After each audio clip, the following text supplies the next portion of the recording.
एक समय की बात है। दूर देश में सिंड्रेला नाम की सुंदर लड़की रहती थी।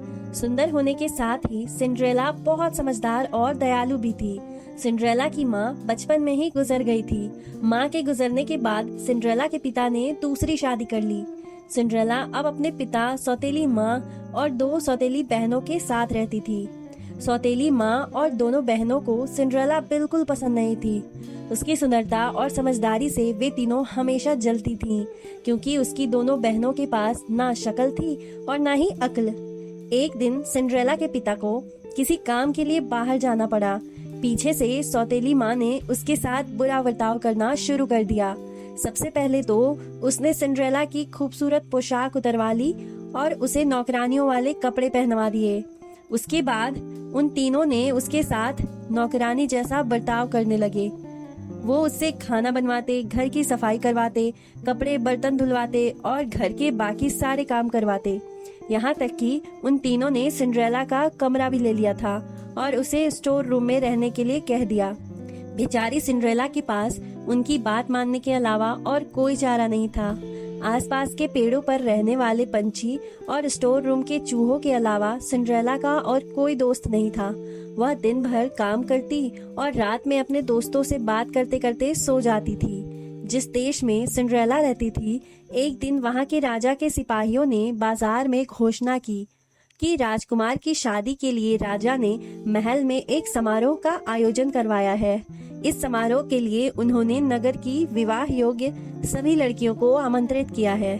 सिंड्रेला की बहनों ने जैसे ही यह घोषणा सुनी, वे दोनों दौड़ती हुई अपनी माँ के पास पहुंची और उन्हें सारी बात बताई। उनकी माँ ने कहा कि इस समारोह में सबसे सुंदर तुम दोनों ही लगोगी। राजकुमार का विवाह तुम दोनों में से किसी एक के अलावा और किसी से नहीं होगा। इस बात को सिंड्रेला ने भी सुना और उसके मन में भी समारोह में जाने की इच्छा हुई, लेकिन इस बारे में अपनी सौतेली माँ से बात करने में उसे बहुत डर लग रहा था। उसकी माँ, सौतेली माँ और बहनें समारोह में जाने की तैयारी करने लगी। उन्होंने नए कपड़े सिलवा लिए और नए जूते भी खरीद लिए। वे दोनों हर रोज इस बात का अभ्यास करती थी कि जब वो राजकुमार से मिलेगी तो क्या बातें करेंगी और कैसे बात करेंगी। आखिरकार समारोह का दिन आ ही गया। दोनों बहनें समारोह में जाने के लिए बहुत उत्साहित थी। उन दोनों ने सुबह से ही समारोह में जाने की तैयारी शुरू कर दी थी। सिंड्रेला ने भी अपनी दोनों बहनों की मदद की। अपनी बहनों को पूरी तरह तैयार करने के बाद सिंड्रेला ने बहुत हिम्मत जुटाई और अपनी सौतेली माँ से पूछा कि माँ, अब मैं भी विवाह योग्य हो गई हूँ, क्या मैं भी समारोह में जा सकती हूँ? यह सुनकर वे तीनों जोर जोर से हंसने लगी और कहा, राजकुमार को अपने लिए पत्नी चाहिए, नौकरानी नहीं। यह कहकर तीनों वहाँ से चली गईं। उसके जाने के बाद सिंड्रेला बहुत उदास हो गई और रोने लगी। तभी उसके सामने एक तेज रोशनी आई, जिसमें से एक परी निकली। परी ने सिंड्रेला को अपने पास बुलाया और कहा, मेरी प्यारी सिंड्रेला, मैं जानती हूँ कि तुम क्यों दुखी हो, लेकिन अब तुम्हारे मुस्कुराने का समय आ गया है। तुम भी उस समारोह का हिस्सा बन पाओगी। इनके लिए मुझे सिर्फ एक कद्दू और 5 चूहों की जरूरत है। सिंड्रेला कुछ समझ नहीं पाई, लेकिन फिर भी उसने वैसा ही किया जैसा परी ने कहा। वह दौड़ती हुई किचन में गई और एक बड़ा सा कद्दू उठा लाई। उसके बाद वह स्टोर रूम में गई और अपने मित्र चूहों को ले आई। सब कुछ मिल जाने के बाद परी ने अपनी जादुई छड़ी को घुमाया और कद्दू को एक बग्घी के रूप में बदल दिया। फिर वो चारों चूहों को सफेद घोड़े में बदल दिया और एक चूहे को बग्घी चलाने वाला बना दिया। यह सब देखकर सिंड्रेला को अपनी आंखों पर विश्वास ही नहीं हुआ। इससे पहले कि वह कुछ कह पाती, परी ने अपनी छड़ी घुमाई और सिंड्रेला को एक खूबसूरत राजकुमारी की तरह सजा दिया। उसके शरीर पर एक बहुत सुंदर गाउन था और पैरों में चमचमाते जूते। वह समारोह में जाने के लिए पूरी तैयार हो चुकी थी और इस खुशी से वह फूली नहीं समा रही थी। परी ने सिंड्रेला से कहा, अब तुम समारोह में जाने के लिए पूरी तरह तैयार हो, लेकिन ध्यान रखना, रात को 12 बजे से पहले तुम्हें घर पहुंचना होगा, क्योंकि 12 बजे के बाद जादू का असर खत्म हो जाएगा और तुम अपने असली रूप में आ जाओगी। सिंड्रेला ने परी को धन्यवाद कहा और बग्गी में बैठकर महल की ओर निकल पड़ी। जैसे ही सिंड्रेला महल पहुंची, सबकी नजर उस पर आ टिकी। उसकी सौतेली माँ और बहनें भी वहीं थी, लेकिन वह इतनी खूबसूरत लग रही थी कि वे तीनों भी उसे पहचान नहीं पाए। तभी सिंड्रेला ने देखा कि राजकुमार सीढ़ियों से उतरते हुए नीचे आ रहे हैं। सब लोग उनकी तरफ देखने लगे। जैसे ही राजकुमार की नजर सिंड्रेला पर पड़ी, वे उसे देखते ही रह गए।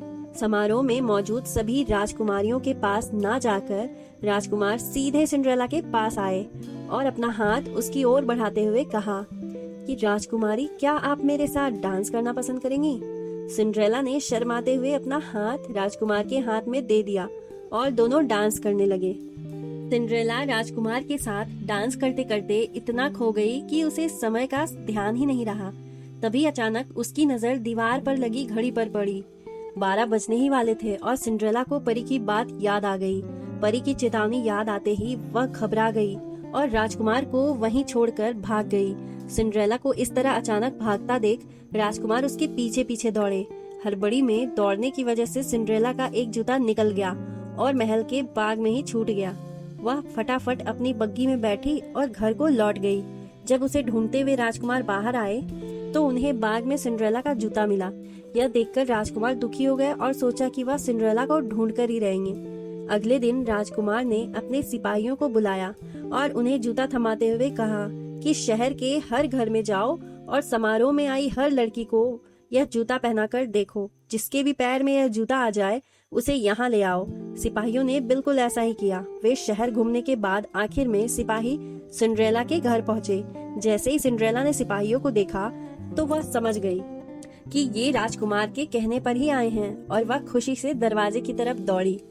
उसी समय उसकी सौतेली माँ ने उसका रास्ता रोक लिया। सौतेली माँ ने सिंड्रेला से पूछा, तुम कहाँ चली? सिपाही उस लड़की के लिए आए हैं जो कल रात समारोह में थी। तुम तो कल आई ही नहीं थी, तो तुम नीचे जाकर क्या करोगी? ऐसा कहकर उन्होंने सिंड्रेला को स्टोर रूम में बंद कर दिया और चाबी अपनी जेब में रख ली। जब सिपाही जूता लेकर घर में आए तो उसकी दोनों बहनों ने उस जूते को पहनने की कोशिश की, लेकिन वे दोनों नाकाम रही। वहीं निराश होकर सिंड्रेला रोने लगी। उसे रोता देख उसके चूहे मित्र को एक उपाय सूझी। दरवाजे के नीचे से निकलकर वह दौड़ते हुए नीचे गया और चुपके से सौतेली माँ की जेब से चाबी निकाल लाया और सिंड्रेला को दे दी। चाबी मिलते ही सिंड्रेला ने दरवाजा खोला और दौड़ती हुई नीचे गई। सिपाही महल की ओर लौट ही रहे थे कि तभी उन्हें सिंड्रेला की आवाज आई, मुझे भी जूता पहन कर देखना है। यह सुनकर सौतेली माँ और बहनें हंसने लगी, लेकिन सिपाहियों ने सिंड्रेला को जूता पहनने का मौका दिया। जैसे ही उसने पैर जूते में डाले, वह आसानी से उसके पैर में आ गया। यह देखकर सभी चौंक गए और सिपाही ने सिंड्रेला से पूछा, क्या यह जूता आपका है? इस पर सिंड्रेला ने हाँ में अपना सर हिलाया। सिपाही सिंड्रेला को बग्गी में बिठाकर महल ले गए, जहाँ उसे देखकर राजकुमार बहुत खुश हुए। उन्होंने सिंड्रेला के सामने शादी का प्रस्ताव रखा, जिसे उसने प्रसन्नता से स्वीकार कर लिया। राजकुमार और सिंड्रेला की शादी हो गई और वे हमेशा खुशी खुशी महल में रहने लगे। तो कैसी लगी दोस्तों आपको ये कहानी? अगर आपको ये कहानी पसंद आई है तो इस वीडियो को लाइक और हमारे चैनल को सब्सक्राइब करना ना भूलें। Thank you.